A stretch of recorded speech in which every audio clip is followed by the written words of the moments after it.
Selamat datang kembali. Oke, kali ini kita mau gali lebih dalam satu teks, judulnya Konsep dan Rencana Besar Allah bagi Kita Manusia.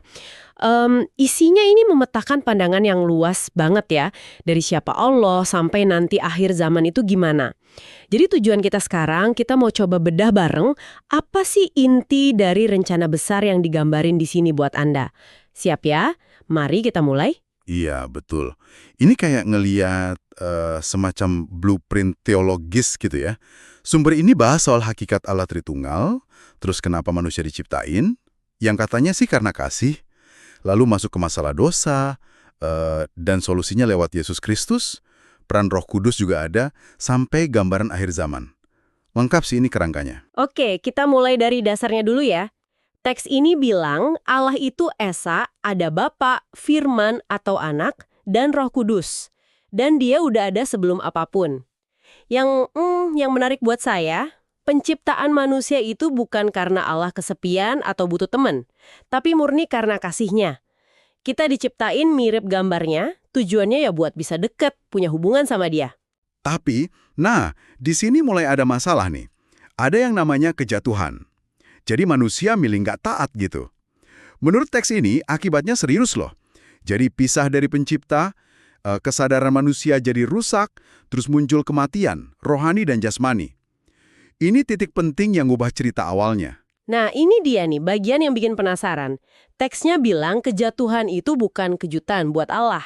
Seolah-olah, udah ada rencana cadangan gitu ya dari awal mula. Intinya, si Firman, pribadi kedua Tritunggal itu turun jadi manusia. Ini yang Anda tahu kan misteri inkarnasi itu? Tepat sekali. Firman itu jadi manusia. Namanya Yesus, lahir dari perawan Maria. Nama Yesus sendiri, sumber ini jelasin artinya Tuhan menyelamatkan. Dia juga dipanggil Immanuel, artinya Allah beserta kita. Penting banget dicatat. Teks ini negasin, Yesus itu ya Allah sejati, tapi juga manusia seutuhnya. Uniknya, dia tanpa dosa. Ini dasar buat ngerti perannya nanti. Terus selama hidupnya di bumi, Yesus ini digambarin gimana?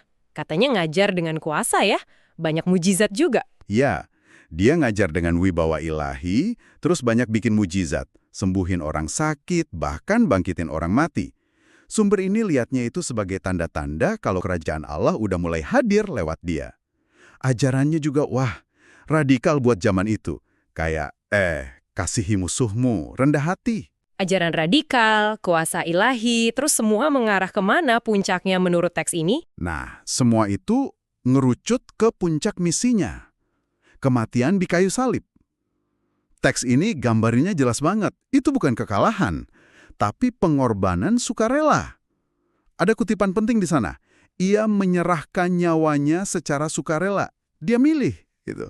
Pengorbanan sukarela. Maksudnya gimana tuh? Apa artinya buat kita menurut teks ini? Kematian Yesus itu dilihat sebagai penebusan dosa. Artinya, ya menurut pandangan ini, dia nanggung hukuman dosa manusia. Jadi kayak membuka jalan lagi biar kita bisa baikan sama Allah, diampuni gitu. Bahkan pas lagi disalib, dia doa, ampunilah mereka. Itu nunjukin fokusnya emang ke pemulihan hubungan itu. Ini jadi pusat rencananya. Dan klimaksnya, yang jadi jaminan, itu kebangkitannya ya, di hari ketiga, mengalahkan maut. Setelah itu kan dia naik ke surga, tapi ada janji kelanjutan rencananya kan? Nggak ditinggal gitu aja. Betul! Sebelum naik, dia janjiin Roh Kudus. Nah, sumber ini jelasin, Roh Kudus itu bukan cuma kekuatan, tapi pribadi Allah juga. Pribadi ketiga yang bakal tinggal di dalam orang yang percaya sama Yesus. Fungsinya jadi penolong, pembimbing kebenaran. Terus juga kasih kekuatan buat hidup benar sesuai maunya Allah dan jadi saksinya. Jadi kehadiran Allah itu tetap ada, nemenin umatnya. Tapi teks ini juga realistis ya tampaknya. Nggak cuma janjiin yang enak-enak. Ada disebut soal penderitaan, penganiayaan buat yang ikut jalan ini. Gimana itu dijelasinnya?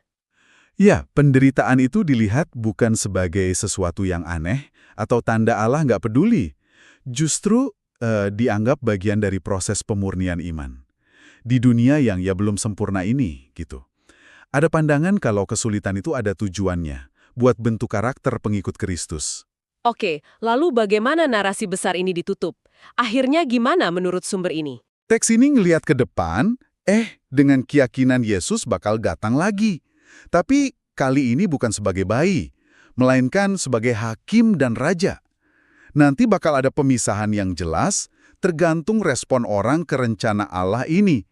Tolok ukurnya, apakah nama mereka ada di kitab kehidupan anak domba?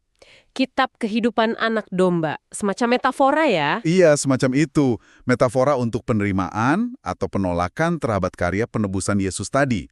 Dan konsekuensinya digambarkan kontras banget ya? Banget. Penghukuman kekal buat yang menolak, terus hidup abadi barang Allah di langit bumi baru buat yang menerima, tanpa derita lagi. Intinya, ya kembali ke tujuan awal penciptaan, tapi dalam kondisi yang lebih mulia. Jadi kalau kita coba simpulkan nih buat Anda, inti dari paparan teks ini tuh sebuah kisah besar ya. Kisah tentang kasih Allah yang nggak pasif. Dia aktif cari jalan buat pulihin hubungan sama manusia lewat Yesus Kristus. Dan di akhir teks ada kayak undangan gitu ya buat bertobat, percaya, dan ikut Yesus dengan tuntunan Roh Kudus. Nah, sebagai penutup, mungkin ada satu hal nih yang bisa Anda bawa pulang buat direnungkan. Teks ini kan nyajiin rencana ilahi yang megah banget ya, dari kekekalan sampai kekekalan. Pertanyaan yang mungkin muncul buat Anda, gimana keyakinan akan rencana sebesar ini, termasuk janji masa depan yang indah itu, bisa nyambung atau kasih makna ke perjuangan hidup Anda sehari-hari? Termasuk pas lagi hadapin penderitaan yang nyata banget di dunia ini. Sesuatu untuk dipikirkan lebih lanjut mungkin?